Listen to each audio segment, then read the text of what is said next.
انبیاء کا 5واں حصہ، عبرتناک انجام، پیشکش محمد طارق شاہد۔ نوح علیہ السلام کا ایک بیٹا سام تھا۔ عرب اور بنی اسرائیل اسی کی طرف منسوب ہیں۔ اسی سام کے پوتوں سے ہود علیہ السلام پیدا ہوئے۔ ان کا نسب نامہ اس طرح ہے: ہود بن عبداللہ بن رباح بن جارود بن عامر بن اوس بن ارم بن سام بن نوح۔ ہود علیہ السلام کی قوم کو قوم عاد اور قوم ارم بھی کہا جاتا ہے، کیونکہ عاد اور ارم ہود علیہ السلام کے اجداد تھے۔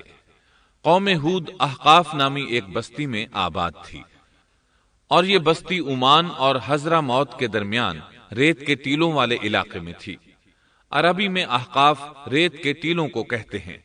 یہ علاقہ سمندر کے کنارے واقع تھا اور شہر کے نام سے پکارا جاتا تھا۔ قرآن مجید میں سورۃ الاحقاف آیت 21 میں اللہ تعالیٰ نے انہیں ان کی بستی کی طرف منسوب کرتے ہوئے مخاطب کیا ہے: وَاذْكُرْ أَخَا عَادٍ إِذْ أَنذَرَ قَوْمَهُ بِالْأَحْقَافِ۔ اور عاد کے بھائی کو یاد کرو جبکہ اس نے اپنی قوم کو احقاف میں ڈرایا۔ قوم عاد کے لوگ اپنی رہائش کے لیے خیمے پسند کرتے تھے۔ ان کے خیمے بہت مضبوط اور پختہ ہوتے تھے۔ یہ لوگ ان کو بڑی مہارت سے بناتے تھے، پھر ان پر فخر کرتے تھے۔ اللہ تعالیٰ سورۃ الفجر آیات 6 تا 8 میں فرماتے ہیں: أَلَمْ تَرَ كَيْفَ فَعَلَ رَبُّكَ بِعَادٍ إِرَمَ ذَاتِ الْعِمَادِ الَّتِي لَمْ يُخْلَقْ مِثْلُهَا فِي الْبِلَادِ۔ کیا آپ نے نہیں دیکھا کہ آپ کے رب نے عاد کے ساتھ کیا کیا، جو نسل ارم سے تھے، ستونوں والے تھے، جن کے مانند کوئی قوم دنیا کے ممالک میں پیدا نہیں کی گئی۔ اللہ تعالیٰ نے ان کی کاریگری اور فن کی ایک مثال دی ہے کہ وہ ایسے خیموں میں آباد تھے جن کے ستون بہت مضبوط تھے، طاقتور تھے۔ ان لوگوں نے شہروں اور بستیوں کو ایسی کاریگری سے بنایا کہ ان کے متعلق عجیب و غریب روایات مشہور ہو گئیں۔ یہ نرم زمین میں خیمے بناتے تھے، اس کے ساتھ پہاڑوں میں محل بھی بناتے تھے، حالانکہ رہائش کے لیے زمین پر خیمے موجود تھے۔ گویا بیکار دولت اور وقت برباد کرتے، پھر اس پر فخر کرتے۔ شہروں میں جو راستے اور سڑکیں تھیں وہ بہت چوڑی تھیں۔ ان جیسے طویل اور قوی لوگ بعد میں پیدا نہیں ہوئے۔ کاریگری اور فنکاری میں یہ لوگ اس مقام تک پہنچے کہ پھر کوئی نہ پہنچ سکا۔ یہ لوگ عرب تھے اور عربی میں بات چیت کرتے تھے۔ ہود علیہ السلام بھی عربی تھے۔ اسماعیل علیہ السلام سے پہلے کے عرب باشندے عرب عاربہ کہلاتے ہیں۔ ان کے مشہور قبائل یہ ہیں: عاد، سمود، جرہم، امیم، قحطان اور مدین وغیرہ۔ ابراہیم علیہ السلام کی اولاد میں اسماعیل علیہ السلام کے بعد آنے والے لوگ عرب مستعربہ کہلاتے ہیں۔ اسماعیل علیہ السلام عربی نہیں تھے، کنعانی تھے۔ جب ابراہیم علیہ السلام اسماعیل علیہ السلام کو مکہ معظمہ میں چھوڑ آئے اور اسماعیل علیہ السلام نے عربوں سے میل جول قائم کیا تو ان سے عربی سیکھ لی اور اس میں بہت مہارت پیدا کر لی، یہاں تک کہ آپ کو عرب کا فصیح کہا جانے لگا۔ اہل عرب میں فصاحت و بلاغت آپ ہی سے آئی۔ رسول اللہ صلی اللہ علیہ وسلم بھی اسی انداز میں فصیح و بلیغ عربی میں بات کرتے تھے۔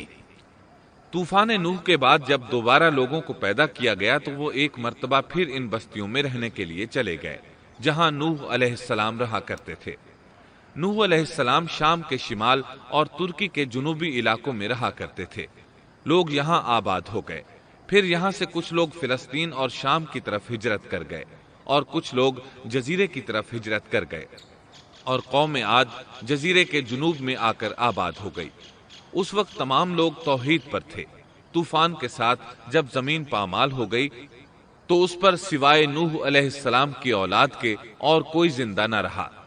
یہ لوگ توحید پرست تھے، لیکن وقت کے ساتھ ساتھ قوم عاد آباد ہوئی اور شیطان نے ان کے دلوں میں وسوسہ ڈالا۔ اس طرح وہ شیطان کی عبادت کرنے لگے۔ چنانچہ قوم نوح کے بعد سب سے پہلے جس قوم نے بت پرستی اختیار کی وہ قوم عاد تھی۔ اس قوم کو اللہ تعالیٰ نے بہت ڈیل ڈال دیا تھا۔ وہ بہت طاقتور قوم تھی۔ مفسرین بیان کرتے ہیں کہ ان کے جسم بہت مضبوط اور ٹھوس تھے، قد بہت لمبے تھے۔ آدم علیہ السلام کا قد 60 ہاتھ تھا، اس قوم کا قد بھی قریباً اتنا ہی تھا۔ اس طرف سورۃ الاعراف آیت 69 میں اشارہ موجود ہے۔ اللہ تعالیٰ فرماتے ہیں وَاذْكُرُوا إِذْ جَعَلَكُمْ خُلَفَاءَ مِن بَعْدِ قَوْمِ نُوحٍ وَزَادَكُمْ فِي الْخَلْقِ بَسْطَةً فَاذْكُرُوا آلَاءَ اللَّهِ لَعَلَّكُمْ تُفْلِحُونَ۔ اور تم وہ حالت یاد کرو جب اللہ نے تمہیں قوم نوح کے بعد جانشین بنایا اور ڈیل ڈول میں تمہیں زیادہ پھیلاؤ دیا، سو تم اللہ کی نعمتوں کو زیادہ یاد کرو تاکہ تم فلاح پا جاؤ۔ ہود علیہ السلام کی زبانی اللہ تعالیٰ ان کی فنکاری کو بیان کرتے ہوئے فرماتے ہیں کہ ہود علیہ السلام نے ان سے کہا، کیا تم ایک ایک ٹیلے پر بطور کھیل نشان لگا رہے ہو؟ مطلب یہ کہ یہ لوگ پہاڑوں کی چوٹیوں پر محل تعمیر کرتے تھے۔ جب ان سے کہا جاتا کہ تم رہتے تو زمین پر ہو اور گھر پہاڑوں پر بناتے ہو، اس کی کیا وجہ ہے؟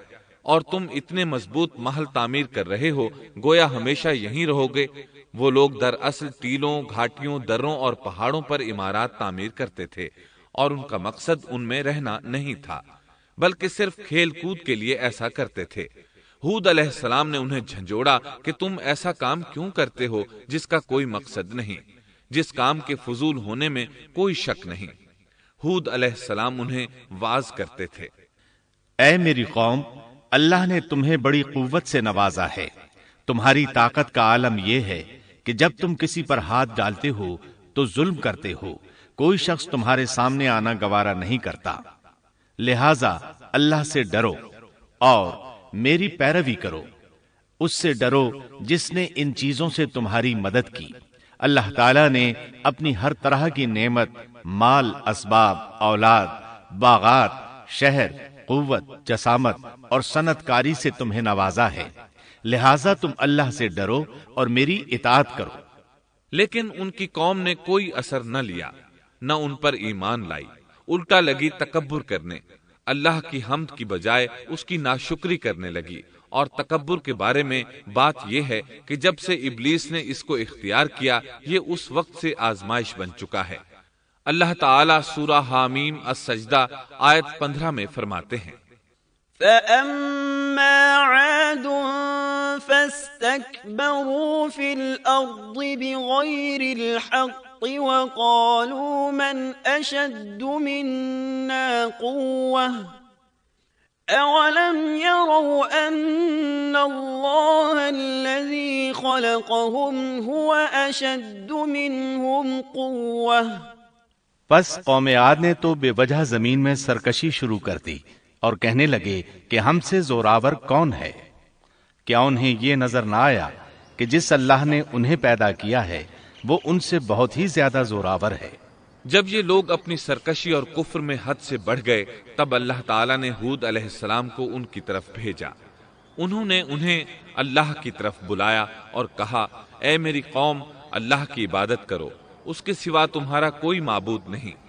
کیا تم ڈرتے نہیں؟